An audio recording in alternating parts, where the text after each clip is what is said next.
गीता अध्याय 6 श्लोक संख्या आज है 28 श्लोक संख्या। युञ्जन्नेवं सदात्मानं योगी विगत कल्मषा सुखेन ब्रह्म संस्पर्शमत्यन्तं सुखमश्नुते। क्या है ये श्लोक है। युञ्जन एवं इस प्रकार, युञ्जन मैंने लगावे, सदा आत्मनम अपनी आत्मा में ही अपने मन को लगावे। कौन? योगी।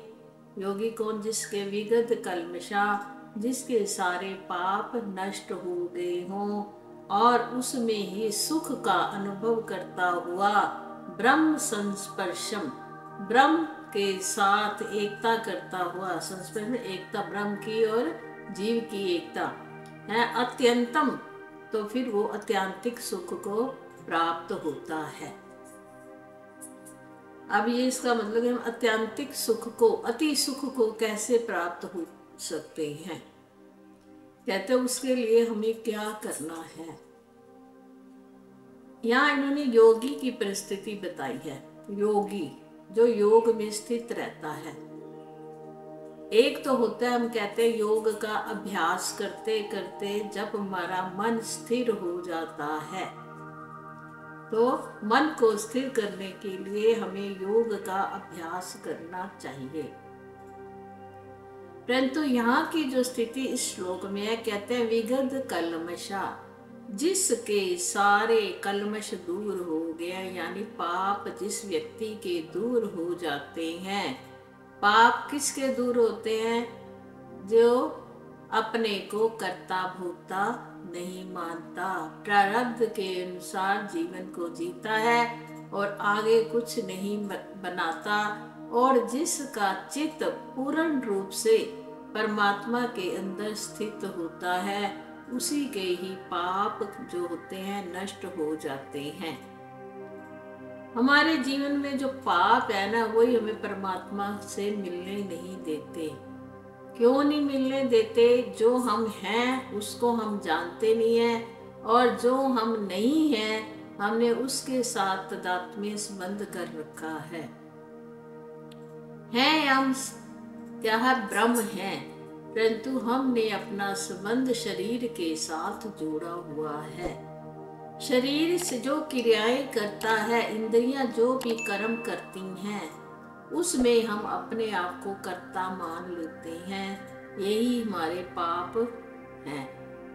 जब हम अपने को कर्ता मानते हैं, अगर हमने कुछ अच्छा कर्म करते हैं तो उसके भी भोक्ता बनते हैं, और जो कोई बुरा कर्म भी करते हैं उसके भी भोक्ता बनते हैं। परंतु यहाँ कहते हैं विगत कल्मषा, जिसके पाप और पुण्य खत्म हो जाते हैं, वो हो जाता है योगी। जिसने योग में बिल्कुल अभ्यास करने की अब उसको आवश्यकता नहीं है, वो आत्मानम सदा सदा अपनी आत्मा में ही स्थित रहता है, यानी जिसके अंदर ब्रह्म और जीव की एकता हो गई है, जिसने अपनी ये शरीर रूपी उपाधि को त्याग दिया है और सदा ही अपनी आत्मा में रमण करने वाला है, अपने आप को परमात्मा का स्वरूप जानता है। परमात्मा और जीव में जिसकी अभेद दृष्टि हो गई है, भेद नहीं मानता, अपने में और परमात्मा में भेद ना मानना ही अभेद दृष्टि होती है। जो परिच्छिन्नता से ऊपर उठ गया है, अभी हम परिच्छिन्न है उपाधि के कारण, हम परमात्मा को और समझते हैं और अपने आप को कुछ और समझते हैं, तो हम क्या है? परिच्छिन्न हैं, बटे पड़े हैं शरीर और जीवात्मा के बीच में। परंतु योगी व्यक्ति जो होता है, वो आत्मा के साथ एकत्व संबंध कर लेता है। उसका शरीर के साथ संबंध विच्छेद हो चुका होता है, वो शरीर को कुछ भी नहीं मानता, इसीलिए उसके सारे पाप भी खत्म हो जाते हैं। और क्या कहते हैं? सुखे, फिर इतने जिसके सारे पाप, अब जीवन में कोई पाप ही नहीं बचा, तो देखो कष्ट कहाँ से होता है? पाप के कर्म जब हमारे सम्मुख आते हैं तभी कष्ट होता है ना, क्योंकि पाप क्या है? दुखदाई है। तो हमें वो शारीरिक रूप से, मानसिक रूप से, आध्यात्मिक रूप से कष्ट देते हैं हमारे पाप। अब पाप बचा ही नहीं, दुख का कोई कारण बचा ही नहीं, तो सुख ही सुख क्या होगा, चारों तरफ होगा। जिधर देखेंगे सुख ही सुख है, क्योंकि हम सम्मुख हो गए हैं परमात्मा के। हमारी जो शरीर रूपी उपाधि थी उसको हमने त्याग दिया है, और उस पर ब्रह्म में सुख के सिवाय कुछ और है ही नहीं। परमात्मा में ही सुख है, परमात्मा के नाम में ही सुख है, परमात्मा के साथ एकता करने में ही सुख है, परमात्मा के साथ अभेद दृष्टि करना ही सुख है। तो फिर उस सुख को, जो सुख कभी समाप्त नहीं होता, संसार के जो सुख है ना, जो इंद्रियों के सुख हैं, वो क्षणिक होते हैं, या थोड़े लंबे हो गए तो भी कोई बात नहीं, परंतु नाशवान अवश्य होते हैं। जो भी सुख मिलता है थोड़े समय बाद वो दुख में परिवर्तित हो जाता है। अब हम कहते हैं कि हमारा बच्चा नहीं है, जब बच्चा हो जाता है तो उसकी देखभाल में क्या होता है, मुश्किल होती है ना। देखो, दुख तो नहीं कह सकते, पर फिर भी शरीर को तो कठिनाई होती है पालन पोषण करने में। अच्छा, उसके बाद हम अपने बच्चे का पालन पोषण करते हैं, अगर हमारा बच्चा लायक नहीं निकलता, नालायक निकला है, तो कितना बड़ा दुख है ना। कहते हैं ना माँ बाप, ये ना ही होता तो इससे अच्छा था, परंतु क्या है, पहले मांगते रहते हैं।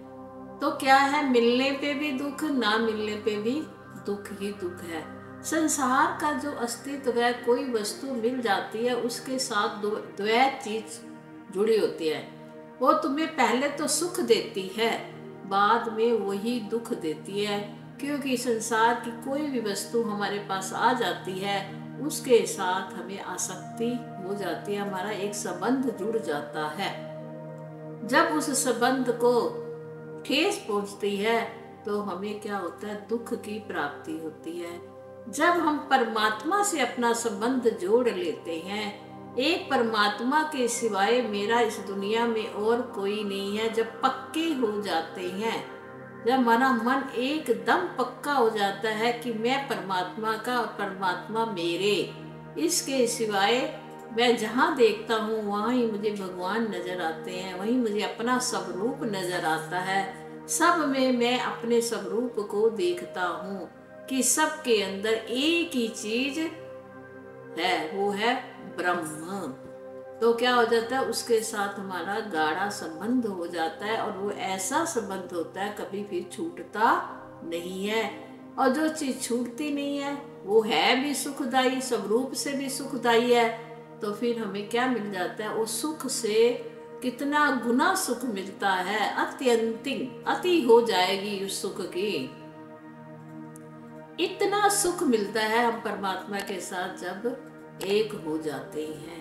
आप देखो कितना, गीता ने कितना बताया कि अत्यंतिक सुख क्या होता है, जब बिल्कुल परमात्मा के हो जाते हो, और जब तुम्हारे सारे पाप नष्ट हो जाते हैं। पाप नष्ट होने के बाद तुम्हें सुखों की प्राप्ति होती है।